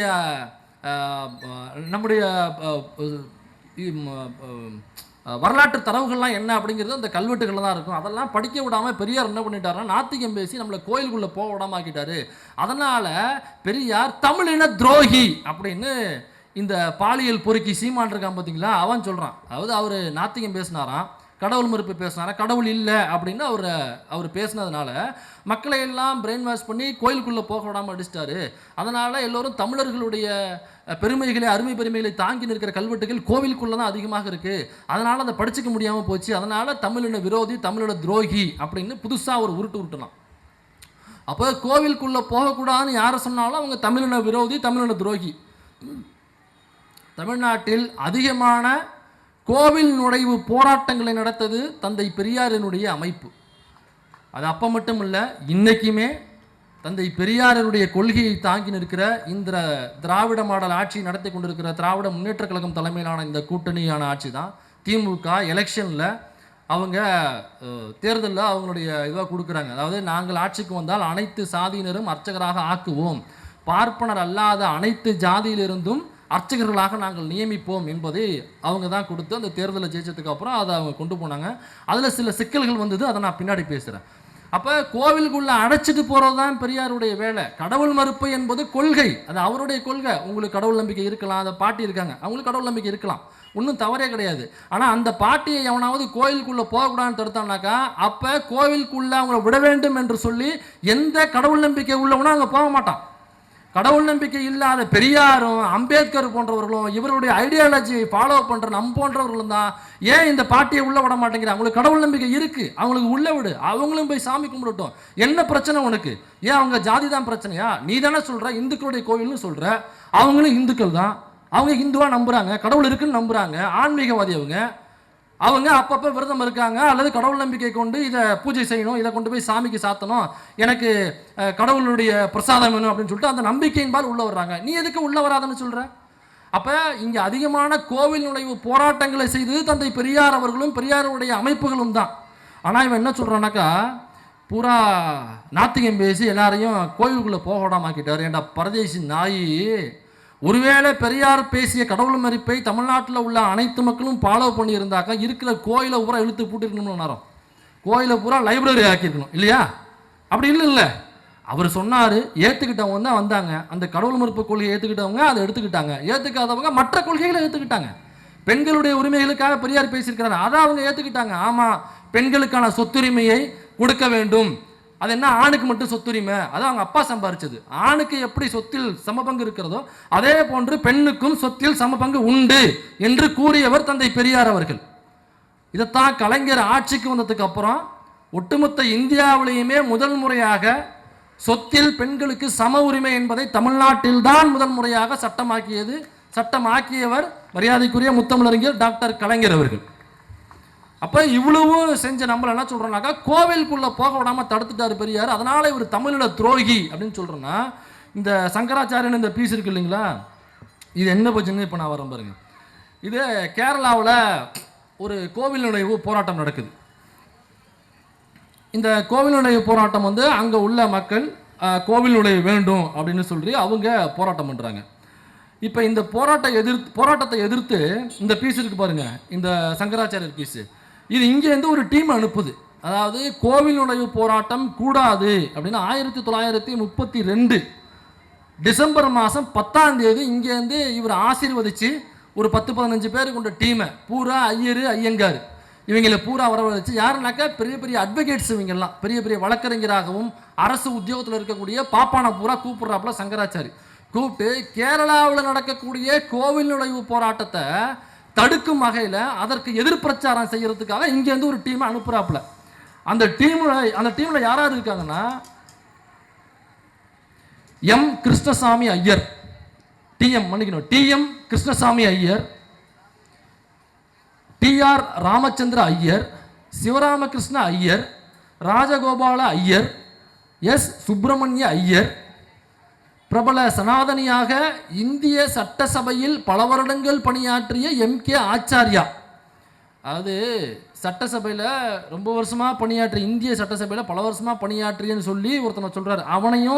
அவரையும் இந்த கோவில் நுழைவு மற்ற சமூகத்தை சார்ந்த மற்ற ஜாதியை சார்ந்தவர்கள் செய்யக்கூடாதுன்னு சொல்லி இந்த சங்கராச்சாரியர் அனுப்பிச்சு வச்சிருக்காரு. அப்போ இவர் சட்டசபையில் என்னத்தை கிழிச்சிருப்பார் யோசிச்சு பாருங்க. சட்டசபையில் உள்ள எதுக்கு ஆள் அனுப்புறோம்னாக்கா, எங்களுடைய உரிமைகள் பறிக்கப்படாமல் இருப்பதற்கும் எங்களுடைய உரிமைகள் மீட்கப்படுவதற்கும். இன்னைக்கு பார்லிமெண்ட்ல டெல்லியில் போயிட்டு எப்படி திமுகவை சேர்ந்த எம்பிக்களும் விசிகாவை சேர்ந்த எம்பிக்களும் கம்யூனிஸ்ட் கட்சியை சேர்ந்த எம்பிக்களும் காங்கிரஸ் கட்சியை சேர்ந்த எம்பிக்களும் அனைவரும் இருந்து பிஜேபிக்கு எதிராக எப்படி எங்களுடைய உரிமையை நீ பறிக்கிறாய் என்று வக்பு சட்டத்துக்கு எதிராக, நீட்டுக்கு எதிராக, இங்கே பிஜேபி கொண்டு வர ஒவ்வொரு திட்டங்களுக்கு எதிராக, எங்களுடைய கல்வியில் எங்கள் மாணவர்கள் படிக்கிற கல்வியில் ஏன்டா கையை வைக்கணும்னு சொல்லி இன்னைக்கு சண்டை போட்டுட்டு இருக்காங்கல்ல, அதுக்காக தான் நம்ம உள்ள ஆள் அனுப்புறோமே தவிர, எனக்கு எதிராக ஒரு சட்டம் வரும்பொழுது அதை தலையை ஆட்டிக்கிட்டு கூட்டணி தர்மத்துக்காக நாங்கள் அதை ஆதரித்தோம் என்று சொல்லவோ, அல்லது நமது இங்கே ஒருத்தர் இருக்கார், ஒரு எதிர்கட்சி தலைவர் இருக்கார், எல்லாரும் நம்ம பார்க்கும்போது எப்படி பார்ப்போம், நேராக பார்ப்போம் இல்லைங்களா, வந்தபோது ஐயா வாங்க நல்லா இருக்கீங்களா அப்படி தானே பார்த்து பேசுவோம். ஆனால் நீங்கள் அவர்கிட்ட அப்படி பார்த்து பேச முடியாது. அவர்கிட்ட வந்து ஐயா வாங்க ஐயா இப்படி தான் பார்த்து பேசணும். ஏன்னா ஒரு டேபிளை பார்க்கக்கூடாது, டபார்னு முட்டி போட்டு அவர் பாட்டுக்கு நடக்க ஆரம்பிச்சிடுவார். குழந்தை மனசுன்னு சொல்லுவாங்களா அந்த மாதிரி. எங்கள் வீட்லேயும் குழந்தை இருக்குது, 1 வயசு பாப்பா இருக்குது. அது எப்படி தான் டபார்னு முட்டி போட்டு டக்குன்னு அது பாட்டுக்கு முட்டி போட்டு நடந்து போயிட்டு இருக்கும். அதனால் ஒரு குழந்தை மனசு, அவர் குழந்தை போன்ற எண்ணம் கொண்டவர். அதனால் எங்கே பார்த்தாலும் டபார்னு முட்டியை போட்டு அவர் பாட்டுக்கு நடக்க ஆரம்பிச்சிடுவார். இது மாதிரி பிஜேபியோட கூட்டணி வச்சுக்கிட்டு நம்முடைய உரிமைகளை அடகு வைப்பதற்கு நாம் அனுப்பலை. அப்போ பல வருஷமாக சட்டசபையில் பணியாற்றிருக்கிற ஒரு ஐயர்னாக்கா இவர் என்னத்தை கழிச்சிருப்பார், கோவிலில் பார்ப்பனர் அல்லாத யாரும் கோவில் நுழைவு செய்யக்கூடாது என்று பேசுவதற்கான அனுப்பி வைக்கப்பட்டிருக்காரு. இவங்க மட்டும் இல்லை, ராமசாமி ஐயர், இன்னும் பல பேர் இந்த மாதிரி ஐயங்கார்களை இவர் ஆசீர்வாதம் பண்ணி அங்கே போய் நீங்கள் கோவில் நுழைவு கூடாது மற்ற சமூகத்தை சார்ந்தவர்கள் அப்படின்னு சொல்லி பிரச்சாரம் பண்ணி வைங்க அப்படின்னு அனுப்பி வைக்கிறாப்புல. அப்போ கோவில் நுழைவு என்பது பார்ப்பனர் அல்லாதவர்கள் கோவில் பிரவேசம் செய்யக்கூடாது, கோவில் பிரவேசம் செய்தால் வர்ணாசிரமம் கெட்டுவிடும், மனு தர்மம் கெட்டுவிடும், இந்து மதம் அழிந்துவிடும் என்று சொல்லி பார்ப்பனர் அல்லாதவர்கள் கோவில் நுழைவு செய்யக்கூடாது என்று சொல்லி பிரச்சாரம் செய்தவர் தான் இந்த காஞ்சி சங்கராச்சாரியர். அப்போ கோவிலுக்குள்ளே போகக்கூடாது, கடவுள் மறுப்பு பேசிய பெரியாரே தமிழின துரோகினா, அப்போ கோவில் நுழைவு விருப்பப்பட்டாலும் அவர்கள் செல்லக்கூடாது என்று இந்து மதத்தினுடைய தலைவர் என்று தன்னை சொல்லிக் கொள்கிற ஒருவர் மற்ற சமூகத்தை சார்ந்தவர்கள் கோயிலுக்குள்ளே போகக்கூடாதுன்னு சொல்கிறாருன்னா அவரை தமிழின துரோகின்னு சொல்லணுமா கூடாதா? இப்போ தமிழின துரோகி யார்? கோவிலுக்குள்ள எல்லாரும் வாங்கன்னு சொன்ன பெரியார் தமிழின துரோகியா, அல்லது பார்ப்பனர் அல்லாதவர்கள் கோவிலுக்குள்ள போக கூடாது என்று சொன்ன காஞ்சி சங்கராச்சாரியார் தமிழின விரோதியா? யார் தமிழின விரோதி? நீங்களே முடிவு பண்ணீங்க. இது மட்டும் இல்லை, ஏதோ நமக்கு தான் இந்த பிரச்சனை நடக்குது, இங்கே இருக்கிற இட்லி விற்கிற பாட்டிக்கும் ஒரு வடை விற்கிற அம்மாவுக்கும் ஒரு பூ விற்கிற அக்காவுக்கும் அல்லது இங்கே இருக்கிற நம்முடைய சொந்தங்கள் ஏதோ நம்ம ஒடுக்கப்பட்ட ஒரு இடத்துல இருக்கிறோம் அதனால் நமக்கு தான் இந்த பிரச்சனை எல்லாம் பண்ணிகிட்டு இருக்காங்க. கிடையாது, நமக்கு மட்டும் இது கிடையாது. இந்த நாட்டினுடைய பிரைம் மினிஸ்டர் இருக்கார்ல நரேந்திர மோடிஜி, சிலிண்டரு இப்போ 50 ரூபா ஏற்றினார் பாருங்க. நேற்றுலேருந்து சிலிண்டர் 50 ரூபா ஏறிடுச்சு தெரியுமாக்கா? 50 ரூபா ஏறிடுச்சு. ஏற்கனவே 860 கொடுத்து வாங்கணும், 810 40 ரூபா எக்ஸ்ட்ரா வாங்குவாங்க, 860. நாளையிலேருந்து சிலிண்டர் வாங்கினீங்கன்னாக்கா 910 ரூபா நீங்கள் ரெடியாக எடுத்து வைக்கணும். கிட்டத்தட்ட 1000 ரூபா 500 ரூபா தலை ரெடியாக வைங்க. இன்னும் பல அதிரடி திட்டங்களை கொண்டு வர இருக்காரு. அதனால் எல்லாருமே தூங்கும் பொழுது பிஜேபி ஆட்சி முடியும் வரை பையில் ஒரு 1 ரூபாயை பத்திரமா வச்சுக்கோங்க. ஏன்னா எப்போ வேணாலும் நம்ம சாகடிக்கப்படலாம். அந்த 1 ரூபாய் எடுத்து நம்மளே நெத்தியில் விட்டுக்கிட்டு அதுக்கு முன்னாடி போய் நம்ம கண்ணமாப்பேட்டையில் படுத்துடலாம். ஆனால் 1 ரூபா பையில் இருக்குதுன்னு வெளியில் சொல்லிடாதீங்க. 1 ரூபாய்க்கு 30 பைசா ஜிஎஸ்டி அப்படின்னு மறுநாள் நிர்மலா சீதாராமன் ஜிஎஸ்டி போட்டுறதுக்கு. அதனால் 1 ரூபாயை கமுக்கமாக சுருக்கு பையில் போட்டு முடிஞ்சு வச்சுக்கோங்க. நமக்கு இது கண்டிப்பாக தேவைப்படும். இல்லை நமக்கு மட்டும் இல்லை, இந்த நாட்டினுடைய பிரைம் மினிஸ்டர் நரேந்திர மோடி அயோத்தியில் ராமர் கோயில் திறக்கிறாங்க. எந்த ராமர் கோயில்? எந்த ராமர் கோயில் திறக்கிறாங்க? அங்கு இருந்த மசூதியை இடித்து விட்டு அதன் மேல் கட்டப்பட்ட ராமர் கோயில் இருக்கு இல்லைங்களா, அந்த ராமர் கோயிலை திறக்கிறாங்க. அந்த ராமர் கோயிலை திறக்கும் பொழுது நரேந்திர மோடி அவர்கள் போய் தான் அந்த திறப்பு விழா செஞ்சு முதல்ல அவர் தான் உள்ளே போயிட்டு வரணும் அப்படின்னு பிஜேபி பிளான் பண்ணிருச்சு. இதை அனௌன்ஸ்மெண்ட்டும் பண்ணிருச்சு. இப்போ நேரடியாக அந்த சங்கராச்சாரியர் என்ன பண்ணுறாரு, அங்கே போய் நின்ட்டாப்புல, பூரி சங்கராச்சாரியர்னு சொல்லுவாங்க. அவர் அங்கே போய் நின்ட்டாப்புல நின்றுட்டு அதை எப்படி பிரைம் மினிஸ்டராக இருக்கலாம், நரேந்திர மோடி பிஜேபியில் பெரிய லீடராக இருக்கலாம், அவர் ஒட்டுமொத்த இந்தியாவையும் கண்ட்ரோல் பண்ணலாம். அவர் நினைச்சாக்கா ஒரே நாளில் ஒரே இரவில் இந்த பணங்கள் செல்லாது என்று சொல்லி இந்த மக்களை சாகடிக்கலாம். அவர் நினைச்சாக்கா ஒரு இரவில் சிலிண்டர் விலை 50 ரூபான்னு சொல்லி எடுக்கிற குடும்பங்களை நடுத்தருவில் இழுத்து விடலாம். அவர் நினைச்சாக்கா பெட்ரோல் விலை, குரூட் ஆயில் விலை உலகளவில் கம்மியாக மார்க்கெட்டில் இருந்தும் பாப்பாங்க கிடையாது. நரேந்திர மோடி என்கிற நபர் பாப்பாங்க கிடையாது. நரேந்திர மோடி ஒரு சூத்திர சாதியை சேர்ந்தவர். அவர் பார்ப்பனர் அல்லாத ஒரு இடைநிலை சமூகத்தை சார்ந்தவர், இடைநிலை சாதியை சார்ந்தவர். அதனால நீ கோயிலுக்குள்ள போகக்கூடாது. கோயிலை நீ கட்டியிருக்கலாம், இந்த நாட்டினுடைய பிரைம் மினிஸ்டராக இருக்கலாம். உன்னைய பார்த்தாக்கா சைனா அப்படியே கிட்டு கிட்டு கிட்டு கிட்டு நடுங்கலாம், அமெரிக்கா அப்படியே அதிர்ந்து போய் உட்காரலாம், இதெல்லாம் நீ வெளியில் டூப் அடிக்கலாம். இது ஒருவேளை உண்மையாக செய்திருந்தாலுமே நீ பாப்பாங்க கிடையாது. அதனால நீ எங்கே வேணாலும் உள்ளே போகலாம். நீ சைனாக்குள்ளே போகலாம், அமெரிக்காக்குள்ளே போகலாம், டெல்லிக்குள்ளே போகலாம், நீ லண்டனுக்குள்ளே போகலாம். கோவிலுக்குள்ளே மட்டும் நீ வரக்கூடாது. ஏனென்றால் நீ பார்ப்பான் அல்ல. அப்போ பார்ப்பனர் அல்லாத ஒருவர் என்கிற காரணத்தினாலேயே பிரைம் மினிஸ்டராக இருந்தாலுமே நீ கோவிலுக்குள்ளே வரக்கூடாதுரா என்று சொன்னவர் சங்கராச்சாரியார்.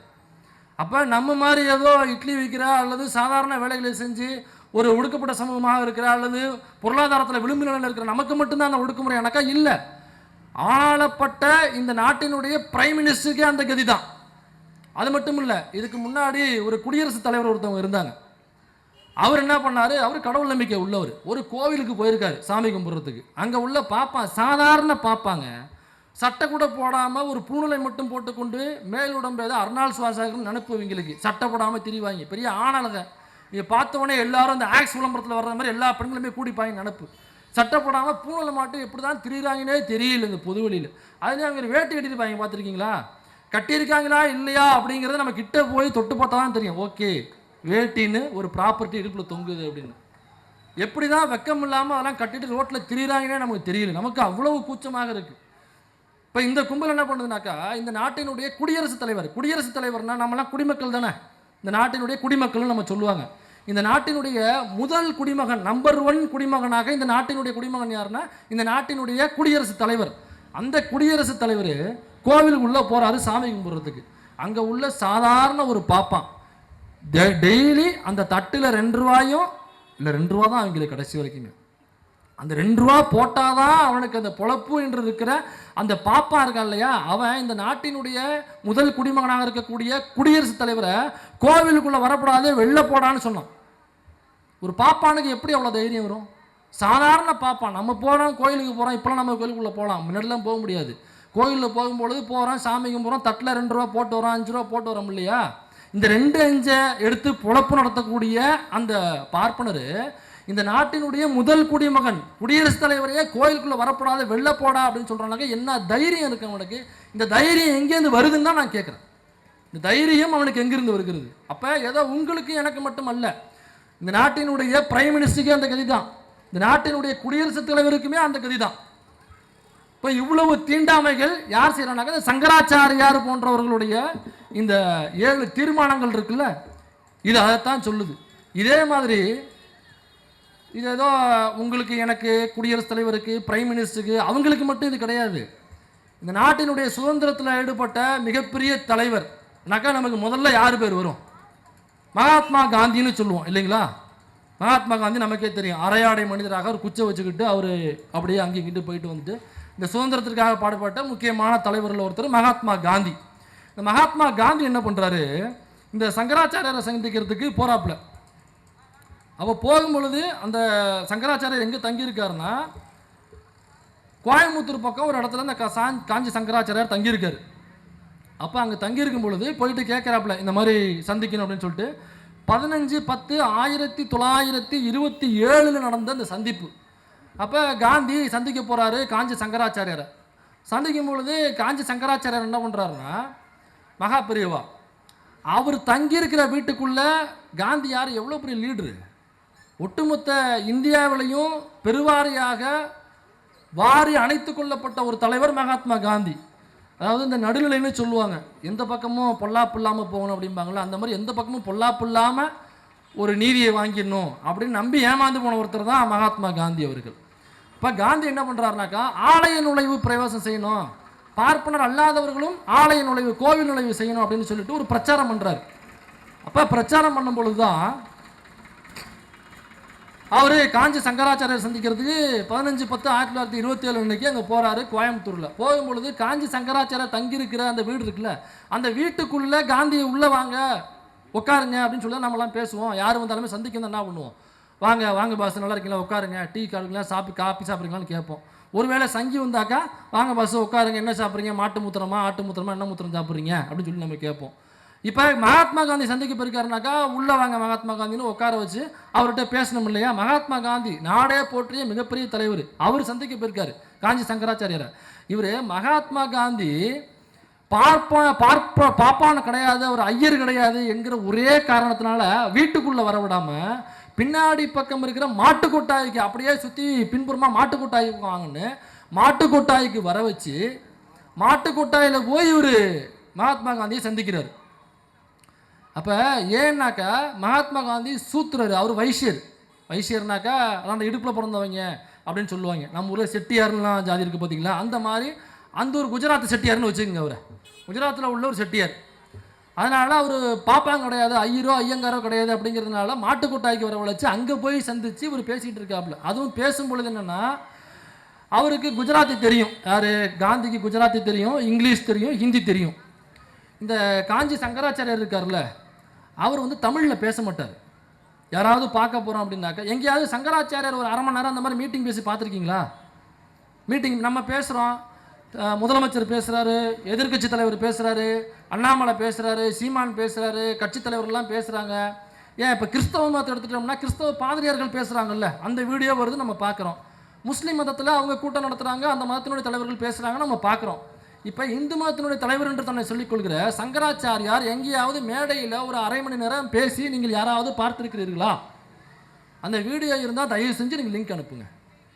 ஏன்னா ஒருபோதும் அவர் பேச மாட்டார். ஏன் பேச மாட்டார்னா, பேசுவார், தமிழில் பேச மாட்டார். ஏன் தமிழில் பேச மாட்டார்னா, தமிழ் நீஷ பாஷை. அதாவது நீஷ பாஷைனா ஒன்றும் இல்லை, தமிழ் என்பது காட்டு மிராண்டிகள் பேசக்கூடிய பாஷைன்னு சொல்கிறாப்புல. இப்போ நான் தமிழ் பேசுவேன், இங்கே இருக்கிற எல்லாருமே அப்படி தான் தமிழ் பேசுவோம். நம்ம எல்லாரையும் என்ன சொல்கிறாப்புலன்னா, அந்த பீஸு காட்டு மிராண்டிகள் அப்படின்னு சொல்கிறாப்புல. இப்போ காட்டு மிராண்டிகள்னு சொன்னது யார்? பெரியார் சொன்னாரா? சொன்னது யார்? தமிழ் நீஷ பாஷைன்னு சொன்னது பெரியாரா சொன்னார்? பெரியார் தமிழை காட்டு மிராண்டி மொழி என்று சொல்லிவிட்டார் அப்படின்னு இந்த பாலியல் பொறுக்கியிருக்கான் பாருங்க சீமான், அவன் ஊர் ஃபுல்லாக பேசிகிட்டு இருக்கான். உண்மையிலேயே தமிழை நீஷ பாஷை காட்டு மிராண்டிகள் பேசுகிற பாஷை என்று சொன்னவன் இந்த இங்கே இருக்கிற காஞ்சி சங்கராச்சாரியர். இப்போ நீ பேச வேண்டியது தானே, எல்லாரையும் பேசவில்லை இருக்குடா, இந்த நிலம் மட்டும் என் கையில் சிக்கிச்சு, பச்சை மட்டை வைத்தியம் தான் பேசிடல, பச்சை மட்டை எடுத்துட்டு காஞ்சிபுரம் போக வேண்டியது தானே. நேரம் கார் அடிச்சுனாக்கா 1.5 மணி நேரத்தில் காஞ்சிபுரம் போயிடலாம். வண்டியில் டிக்கியில் ஒரு 10 பச்சை மட்டையை வெட்டி போட்டு போக வேண்டியதானே. போயிட்டு அங்கே காஞ்சி மரத்துக்கு முன்னாடி நின்றுட்டு பச்சை மட்டை ரெடி ஆகிட்டு வெளில வா காஞ்சி சங்கராச்சாரியார் தமிழையா நீ காட்டுமிராண்டி மொழின்னு சொல்கிற, இன்னைக்கு உனக்கு இருக்குடா பச்சை மட்டை வைத்தியன்னு சொல்லிட்டு போக வேண்டியதானே காஞ்சிபுரத்துக்கு. உண்மையிலேயே தமிழை காட்டுமிராண்டி மொழி என்று தமிழ் மொழியை பேசுகிறவர்கள் காட்டுமிராண்டிகள் என்றும் சொன்னவர் காஞ்சி சங்கராச்சாரியர். உனக்கு அவ்வளவு தெம்பு திராணி இருந்துச்சுனாக்கா, நீ அவ்வளோ பெரிய வீர AK-74 பயிற்சி எடுத்துக்கிறது உண்மைனாக்கா பச்சை மட்டை எடுத்துகிட்டு போன்னு நான் சொல்கிறேன். எதுக்கு போக மாட்டேங்கிறேன்? வழி தெரியாதா காஞ்சிபுரத்துக்கு? நான் வேணா வழி சொல்கிறேன். காஞ்சிபுரம் போ, அங்கே போயிட்டு காஞ்சிபுரம் பஸ் ஸ்டாண்டு பக்கத்தில் ஒரு டாஸ்மாக் இருக்கும். அது எங்கேன்னு கேளு, ஏன்னா அவன் அப்படி தான் வழி கேட்பான். போனா டாஸ்மாக் இருக்கும், டாஸ்மாக் பக்கத்துலேயே கொஞ்சம் தூரம் தள்ளினா காஞ்சி சங்கராச்சாரியர் மடம். போயிட்டு டாஸ்மாக் வேணும் ஒரு 1/2 மணி நேரம் போயிட்டு அதுக்கப்புறம் வேணா காஞ்சி சங்கராச்சாரிய மடத்துக்கு நீ பச்சை மட்டை எடுத்துகிட்டு போ. அப்போ காந்திக்கே அந்த நிலைமை தான். அப்போ காந்தி கிட்ட உட்காந்து பேசும் பொழுது சமஸ்கிருதத்தில் தான் பேசுகிறாப்புல, அவர் தமிழில் பேசலை. அது எப்படி தமிழ்நாட்டுக்குள்ள காஞ்சிபுரத்தில் உள்ள ஒரு மடத்தினுடைய தலைவர் எப்படி தமிழ் பேசாமல் இருப்பார்? சமஸ்கிருதம் மட்டும்தான் பேசுவார், தமிழில் பேச மாட்டார். அப்போ காந்தி என்ன சொல்கிறாருன்னா, அவர்கிட்ட ரெக்வஸ்ட் வைக்கிறாரு, ஐயா எனக்கு சமஸ்கிருதம் தெரியாது, ஆனால் நீங்கள் பேசுகிற சமஸ்கிருதத்தை ஓரளவுக்கு நான் புரிஞ்சுக்கிறதுக்கு நான் ட்ரை பண்ணுறேன், ஆனால் எனக்கு ஹிந்தி தெரியும், அதனால் நான் ஹிந்தியில் பேசுகிறேன், நீங்கள் சமஸ்கிருதத்தில் பேசுங்க, நான் ஒரு மாதிரி புரிஞ்சுக்கிறேன், எல்லாம் கேட்டு தெரிஞ்சுக்கிறேன் அப்படின்னு இவர் பேசி, இவர் சமஸ்கிருதத்தில் பேச, அவங்க ஹிந்தியில் பேச, சங்கீத ஸ்வரங்கள் ஏலே எனக்கு ஒரு பாட்டு வரும் பார்த்தீங்களா, அந்த மாதிரி இவங்களுக்குள்ள அவருக்கு சமஸ்கிருதம் தெரியாது, இந்த பீஸுக்கு ஹிந்தி தெரியாது. இந்த நாடாளுமன்றத்தில் பேசுகிறது மாதிரி தான். நாடாளுமன்றத்தில் ஹிந்தியில் பேசுவாங்க, ஏன்னா உனக்கு இங்கிலீஷ் தெரியும்ல, அப்போ இங்கிலீஷில் பேசு, நீ என்ன ஹிந்தியில் பேசுறது? சுப்ரீம் கோர்ட்டில் வரைக்கும் ஹிந்தியில் போய் பேசுகிறாங்க, அங்கே உள்ள நீதிபதிகள் காரி மூஞ்சில் தூப்புறாங்க. ஏண்டா நீ ஒரு அட்வொகேட்டு, சீனியர் அட்வொகேட்டு, நீ ஒரு IAS ஆஃபீஸர், இங்கிலீஷ் தெரியாது, எதுக்கு ஹிந்தியில் பேசுகிறேன்னு திட்டுறாங்க. அந்த மாதிரி இவருக்கு சமஸ்கிருதம் தெரியாது, அவருக்கு ஹிந்தி தெரியாது, இவர் ஹிந்தியில் பேசுகிறார், அவர் சமஸ்கிருதம் பேசுகிறார். அப்போ தமிழ் நீஷ பாஷை என்று சொன்ன அந்த காஞ்சி சங்கராச்சாரியர் நோக்கி உன்னுடைய பச்சை மட்டை வைத்தியம் ஏன் போகலன்னு தான் என்னுடைய கேள்வியாக இருக்குது.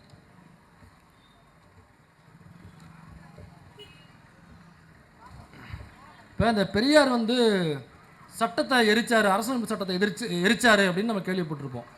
1950களில் ஒரு போராட்டம் பண்ணி அரசியலமைப்பு சட்டத்தை பெரியார் எரித்தார். சரி, பெரியார் ஏன் இந்த அரசியலமைப்பு சட்டத்தை எதிர்க்கணும்? இந்த அரசியலமைப்பு சட்டம் என்ன சொல்லுதுன்னா, ஆர்டிகல் 25ன்னு ஒன்று இருக்குது, ஆர்டிகல் 25 அப்படின்னு ஒரு சட்டம் இருக்குது. அந்த சட்டம் என்ன சொல்லுதுன்னா, ஒட்டுமொத்தமாக இந்த மதங்களை பாதுகாக்கிற அம்சங்கள் அந்த ஆர்டிகல் 25ல் இருக்குது. மதங்களுடைய அம்சங்களை என்ன பாதுகாக்கிறதுனா ஒன்றும் இல்லை. அது என்ன சொல்லுதுன்னா, அந்த சட்டம் கோவிலுக்குள்ள பாப்பா இல்லாதவன் போகக்கூடாதுன்னு சொல்லுது. கருவறைக்குள்ள பாப்பா இல்லாத நம்மை போன்றவர்கள் BCயோ MBCயோ SCயோ STயோ நாம் கருவறைக்குள்ளே போகக்கூடாது என்று சட்டமே சொல்லுது. இப்போ நம்ம சொல்கிறோம் இல்லைங்களா, ஏன் நம்மளால் கருவறைக்குள்ளே போக முடியலன்ட்டு. இன்னைக்கு தமிழ்நாட்டில் தேர்தல் வாக்குறுதியில் அனைத்து ஜாதியினரும் அர்ச்சகராகலாம் அப்படின்னு வாக்குறுதி கொடுத்து ஜெயிச்சதுக்கப்புறம் அந்த வாக்குறுதியை நிறைவேற்றி அனைத்து ஜாதியினரும் அர்ச்சகராகலாம் அப்படிங்கிறத கொண்டு வந்து பல பேரை பார்ப்பனர் அல்லாத நபர்களை ஏற்கனவே உள்ள கோவில்களில் பாப்பா மட்டுமே இருந்த பல கோவில்களில் பாப்பா இல்லாத நம்ம ஆட்களை அர்ச்சகராக ஆக்கி விட்டுருக்காங்க, சந்தோஷம். ஆனால் இன்னமும் பெரும்பாலும் பெரிய கோயில்கள் என்று சொல்லப்படுற கோயில்கள் இருக்குது பாருங்கள், பெருமாள் கோயில், இந்த மயிலாப்பூர் கோயில், அங்கெல்லாம் பார்த்தீங்கன்னாக்கா நம்ம ஆளுக்கு அங்கே போக முடியாது. இப்போ கொண்டு வந்திருக்கிற அனைத்து ஜாதியினரும் அர்ச்சகராகலாம் சட்டத்தின் மூலமாகவும் கூட நம்ம ஆளுகளால் நிறைய கோயில்களில் அவங்க சமஸ்கிருதம் தெரிஞ்சிருந்தாலும் அதுக்கு உள்ள படிப்புகள் இருக்குது, சமஸ்கிருதம் அந்த பூஜை செய்யறதுக்கான படிப்புகள் இருக்குது, டிகிரி படிப்பே இருக்குது. அந்த படிப்புகளை முடிச்சுட்டு கிட்டத்தட்ட 300 பேர் நம்மால் வெயிட்டிங்கில் இருக்கா அந்த அர்ச்சகர் வேலைக்கு போகிறதுக்கு. அது ஒரு கவர்மெண்ட் போஸ்டிங். ஆனால் பார்ப்பனர் அல்லாதவர் என்கிற ஒரே காரணத்துக்காக 300 பேருக்கு மேலே நடு ரோட்டில் நம்மளால நின்றுட்டு இருக்கானுங்க. அனைத்து சாதியினரும் அர்ச்சகராகலாம் என்ற சட்டம் நிறைவேற்றப்பட்டு நம்மளால நின்றுட்டு இருக்கானுங்க. அது ஏன் நின்றுட்டு இருக்காங்கனாக்கா, அதுதான் ஆர்டிகல் 25 என்கிற சட்டம் சொல்லுது. மதத்தை பாதுகாக்கிற அந்த சட்டம் அதைத்தான் சொல்லுகிறது. இதனால தான் பெரியார் என்ன பண்ணாருன்னா ஒரு போராட்டம் அறிவிக்கிறாரு. அது கருவறை கிளர்ச்சி போராட்டம், கருவறை நுழைவு கிளர்ச்சி போராட்டம்னு அறிவிக்கிறாரு. அதை நம்ம ஆளுகள் நிறைய பேர் தவறாக நினச்சிக்கிட்டு கோவில் நுழைவு போராட்டம்னு சில இடங்களில் பேசுகிறாங்க. அது கோவில் நுழைவு போராட்டம் அல்ல. பெரியார் சொன்னது அனைத்து சாதியினரும் அர்ச்சகராகலாம் என்கிறது அல்ல. பெரியார் சொன்னது கோவில் நுழைவு என்பது அல்ல. அதற்காக அனைத்து சாதியினரும் அர்ச்சகராகலாம் என்பதை பெரியார் எதிர்க்கல, நல்லா புரிஞ்சுங்க. பெரியார் எக்ஸாக்டாக சொன்னது கோவில் கருவறை நுழைவு கிளர்ச்சி போராட்டம்னு சொன்னார். அவர் என்ன சொன்னார்னா, ஒன்றும் இல்லை, கருவறைக்குள்ளே எங்கள் ஆளுக வரப்படாது, வந்தாக்கா தொட்டாக்கா தீட்டாயிடும், அந்த சாமி செத்து போய்டும் அப்படின்னு சொல்கிறீல்ல, அதை பூரா நம்பிக்கிட்டு எங்கள் ஆளை வெளியே நின்றுக்கிட்டு இருக்கான். வெளியே நின்றுக்கிட்டு இதை வச்சு மிரட்டி எங்கள் ஆளுகளை நீ வந்து கீழ் சாதின்னு சொல்லி வேலை வாங்குற, வேலை செஞ்சதுக்கு காசு கொடுக்க மாட்டேங்கிற, உன் பாட்டுக்கு வந்து பாப்பான் அடிக்கக்கூடாது, ஏதாவது தவறு செஞ்சால் கூட பாப்பான் அடிக்கக்கூடாது, பிரம்மகத்தி தோஷம் பிடிச்சிக்கும், அதனால் பாப்பான் எந்த தவறு வேணாலும் செய்யலாம், அவன் கோவில் கருவறைக்குள்ளே பெண்களை ஏமாற்றி உள்ளே கொண்டு போய் பாலியல் வல்லுறவு செய்யலாம், ஆனால் தண்டிக்கக்கூடாது, பாப்பான் திருடலாம் தண்டிக்கக்கூடாது, பாப்பான் கொலை செய்யலாம் தண்டிக்கக்கூடாது, பாப்பான் சீமான் மாதிரி எல்லா வேலைகளையும் செய்யலாம், ஆனால் பாப்பான் என்பதனால் தண்டிக்கக்கூடாது அப்படின்னு இருக்குது. அப்போ இந்த ஆர்டிகல் 25 என்ன சொல்லுதுனாக்கா, இந்த மதங்களை பாதுகாக்கிற சட்டமாக இருக்குது. அப்போ தான் பெரியார் என்ன சொன்னாங்க, இதெல்லாம் சொல்லி ஏமாத்துறல, என் ஆளுகளை ஒரு போராட்டம் அறிவித்து நான் உள்ளே கொண்டு போகிறேன், உள்ளே கொண்டு போனாக்கா கோவில் கர்ப்பகிரக நுழைவு கிளர்ச்சி போராட்டம், கர்ப்பகிரகத்துக்குள்ளே கொண்டு போயிட்டனாக்கா அவன் போய் பார்த்துருவான். போகிறதுக்கு முன்னாடி அவனுக்கு ஏகப்பட்ட கனவுகள் இருக்கும். என்னன்னாக்கா அது உள்ள சாமி எப்படி இருக்குன்னு தெரியாது, அந்த விக்கிரகம் எப்படி இருக்குன்னு தெரியாது, உள்ளே போனால் என்ன இருக்கும், சாமி அப்படியே கையை காமிச்சு புஷ்ஷுன்னு கொண்டு வருமா, அல்லது வேறு ஏதாவது நடக்குமா, எதுவுமே தெரியாமல் வெளில நின்றுட்டு தான் எங்காலும் பயந்துக்கிட்டு இருக்கான். நான் பாட்டுக்கு உள்ளே அழைச்சிட்டு போய் ஒரு போராட்டத்தை பண்ணிட்டேனாக்கா ஊர் முழுக்க அவன் ஈஸியாக உள்ளே வந்து என்ன மாதிரியே அவனும் ஆமாண்டா கடவுள்லாம் ஒன்றும் இல்லைடா பயப்படாதீங்கடா ரொம்ப சிம்பிள்டா ஒரு சிலை மட்டும் இருக்கா அவ்வளோதான் அப்படின்ட்டு அவன் பாட்டுக்கு போயிடுவான். அப்போ உள்ளே போகிறதுல என்ன தடைனாக்கா இந்த ஆர்டிகல் 25 என்பது தானே அது பெரும் தடையாக இருக்கிறது. அப்போ தான் பெரியார் அறிவிக்கிறாரு கர்ப்பகிரக நுழைவு கிளர்ச்சி போராட்டம் அப்படிங்கிறது. அப்போ அண்ணா ஆட்சி முடிஞ்சு கலைஞர் ஆட்சி நடந்துகிட்டு இருக்கு. இப்போ கலைஞர் ஓடோடி போய் பெரியார்கிட்ட சொல்கிறாரு, பெரியார் திட்டத்தில் பார்த்து, ஐயா நம்ம ஆட்சி தான் நடக்குது, நம்ம ஆட்சியிலேயே நீங்கள் இப்படி கர்ப்பகிரக நுழைவு கிளர்ச்சி போராட்டம்னு அறிவிச்சு அப்புறம் காவல்துறை நம்ம போலீஸே வந்து உங்களை கைது பண்ணி ஆட்சிக்கு கெட்ட பேராகும், என்னால் கைது பண்ணாமலும் இருக்க முடியாது, ஏன்னா சட்டம் ஒழுங்கு சீர்குலைவுலாம் இருக்குது, சட்டம் இருக்குது. ஏன் கலைஞர் வந்து ஒருவேளை அந்த போராட்டம் நடந்தாக்கா கைது நடக்கும் அப்படிங்கிறத ஏன் சொல்கிறாரு? நமக்கு இங்கே ஒரு கேள்வி வரும்.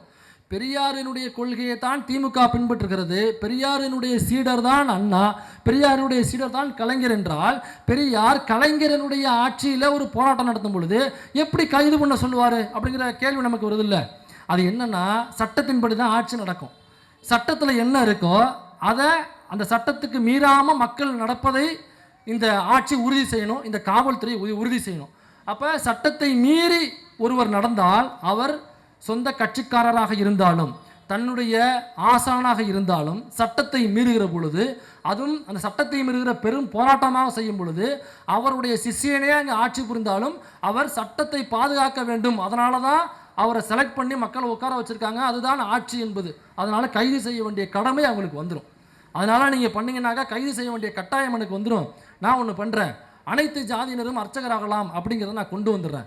அதுக்கப்புறம் நம்ம ஆளுங்க பூரா கருவறைக்குள்ளே போகலாம்ல அர்ச்சகராகி, அப்போ நீங்கள் சொன்னது மாதிரி எல்லாம் சரியாயிடும் அப்படின்னு சொன்னோடனே பெரியார் வந்து சரி ஓகே அப்படின்றாரு. அதுக்கப்புறம் அனைத்து ஜாதியினரும் அர்ச்சகராகலாம் அப்படிங்கிறத கலைஞரே கொண்டு வந்துட்டார்.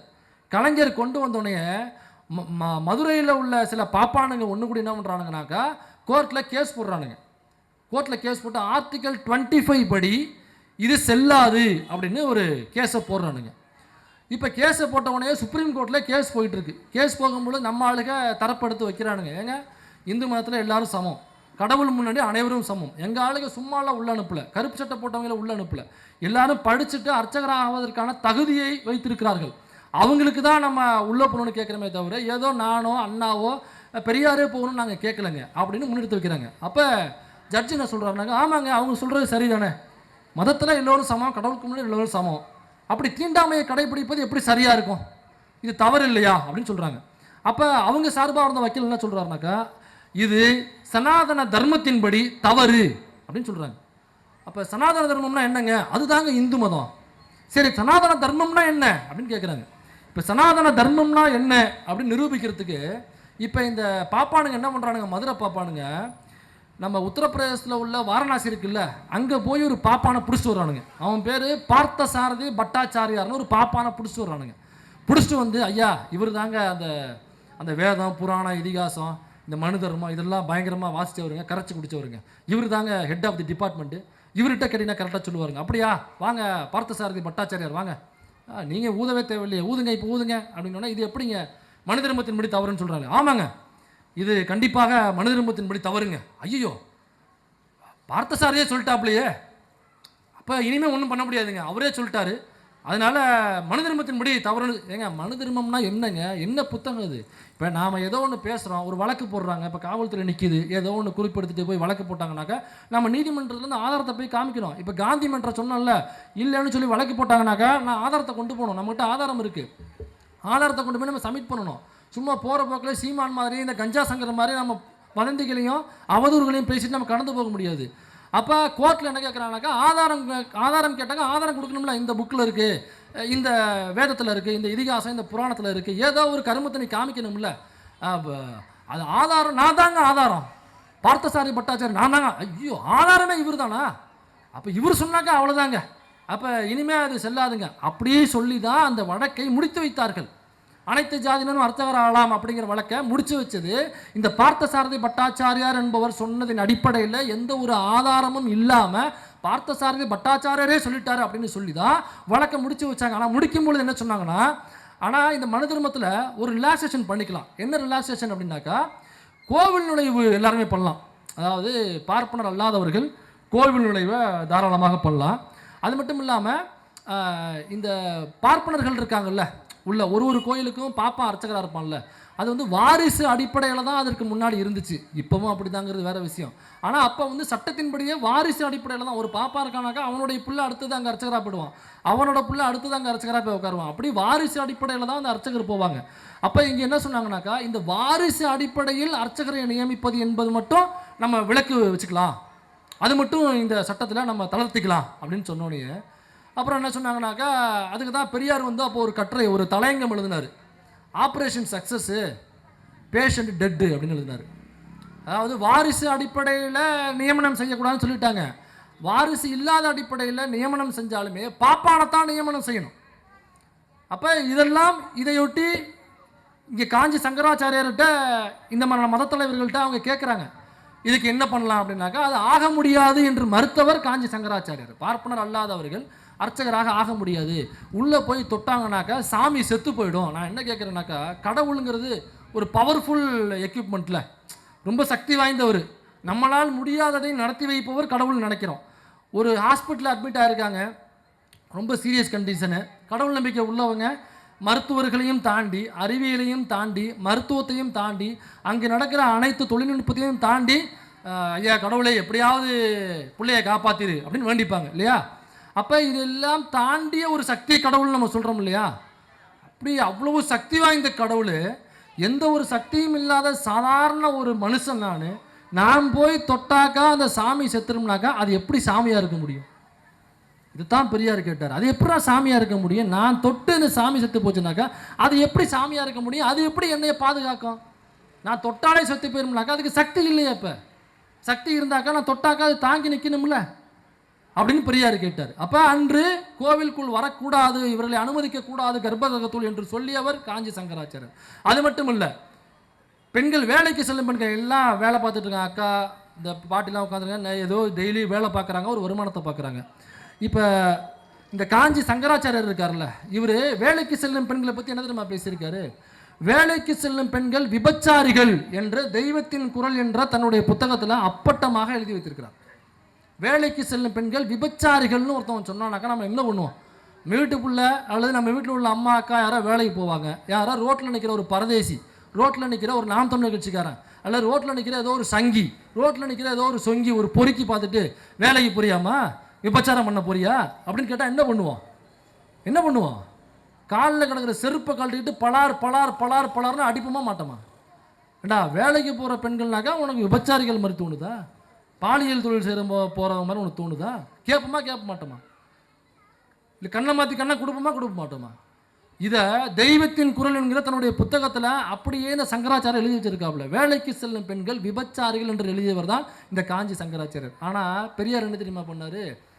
ஐயா இந்த மாதிரி சின்ன வயசுலேயே பொண்ணுகளை கல்யாணம் பண்ணி கொடுத்துட்றாங்க, அதனால் ஏதாவது இதை கண்ட்ரோல் பண்ணுறதுக்கு ஏதாவது பண்ணணும். ரெண்டாவது இந்த பிறப்பு விகிதம் வந்து அதிகமாக குழந்தையை பெற்றுக்கிறாங்க, ஆம்பளை குழந்தை வேணும் அப்படிங்கிற வெறியில் அதிகமாக பெற்றுக்கிறாங்க. ரெண்டாவது குழந்தை மூணாவது குழந்தையும் பெண் குழந்தைனாக்கா திரும்ப ஆம்பளை குழந்தை வேணும்னு சொல்லிட்டு, ஒரு டைம் இருக்கா முடிச்சிடலாமா?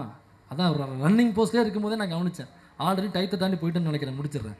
அப்போ பெரியார் என்ன சொன்னார்னா, பெரியார்கிட்ட போய் சொல்கிறாங்க, இந்த மாதிரி இப்போ ஆண் குழந்தை வேணுங்கிற வெறியில் நம்மளால என்ன பண்ணுறானுங்க, ஹார்ட் ஒர்க் பண்ணி 3, 4, 5, 6ன்னு பெற்றுறானுங்க, ஆம்பளை குழந்தை வர வரைக்கும் பெற்றுறானுங்க.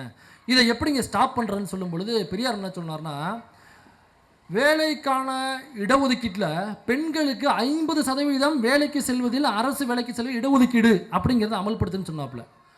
இந்த அரசு ஊழியர்களுக்கு அரசாங்கத்தில் உள்ளவங்களுக்கு ஒன்றும் புரியல. ஐயா, இந்த பெண்கள் ஆண் குழந்தை வேணுங்கிற வெறியில் நம்ம ஆளுக்கு பொம்பளை குழந்தையாக பிறக்கும் பொழுது அடுத்தடுத்து போகிறாங்க, அதை எப்படி கண்ட்ரோல் பண்ணுறதுன்னு கேட்டாக்கா, வேலைக்கு நான் இடஒதுக்கீட்டில் 50% சொல்கிறீங்களே, என்ன சம்மந்தம் அப்படின்னு சொல்லி கேட்டாங்க. அவர் சொன்னார், ஒன்றும் இல்லை, இவன் ஏன் அடுத்தடுத்து ஆம்பளை குழந்தை வேணும்னு ட்ரை பண்ணிட்டே இருக்கான்னாக்கா, பொம்பளை பிள்ளை பிறக்கும் பொழுது ஆம்பளை குழந்தை தான் நம்மளை காப்பாற்றணும்னு அவன் நம்புகிறான்.